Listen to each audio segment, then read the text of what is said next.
I'm Varun Duggirala. Over the last 12 years, I've helped build one of India's largest creative agencies, The Glitch. In the last 3 years, I've actually built, or rather created, one of India's most loved podcasts, Advertising is Dead. Now, till 3 years ago, I wasn't very sure if anybody would even listen to my voice, would they relate to the kind of content I'm creating, or that I would even be consistent with it.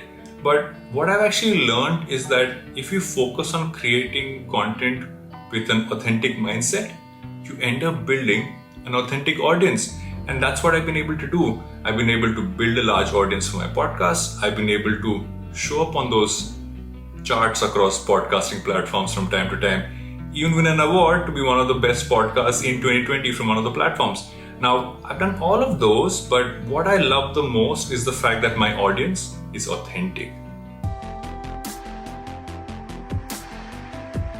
The first and most obvious way to monetize your podcast is to have ads in your podcast. Now, let's say if you have a YouTube show or other YouTube podcast, you can over time build a subscription base to be able to monetize with ads there. If you are on audio platforms, many audio platforms allow you to have ads on your podcast and they help you, or rather they share that revenue with you.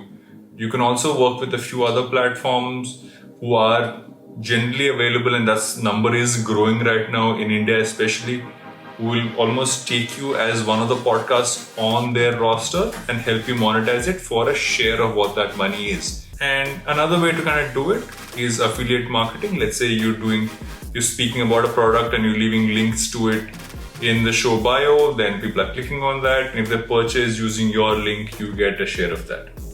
Now, a lot of these things you kind of do know, because that's how you've seen all creators, YouTubers, Instagrammers monetize over time. But is there anything beyond this for podcasters? And that's where it gets a whole lot more interesting, because this is where your niche comes in. If you have been able to build a niche for yourself, if you've been able to, through your niche, build an authentic audience for yourself who really connect with your content and are willing to pay something for a little bit more. That's where the concept for superfan comes in. And this has actually been pushed ahead by what platforms across the board have been announcing.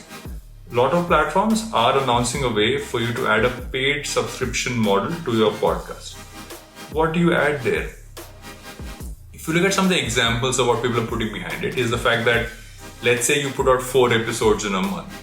You turn around to your audience and say only 2 of those are for free and the other 2 you have to pay a small amount of money for. Let's say you have uncut episodes. Your episodes might be 4 hours long, but you're editing them down to 1 hour. What if they're allowed to listen to that entire 4 hours? Many people might pay for that. You can share transcriptions of your episode for people who want to read what was said. I actually feel this opens up a way for you to stay niche, not over worry about the size of your audience, but really focus on the depth of your audience. And that's where the whole superfan model comes in for you to truly scale up how you monetize.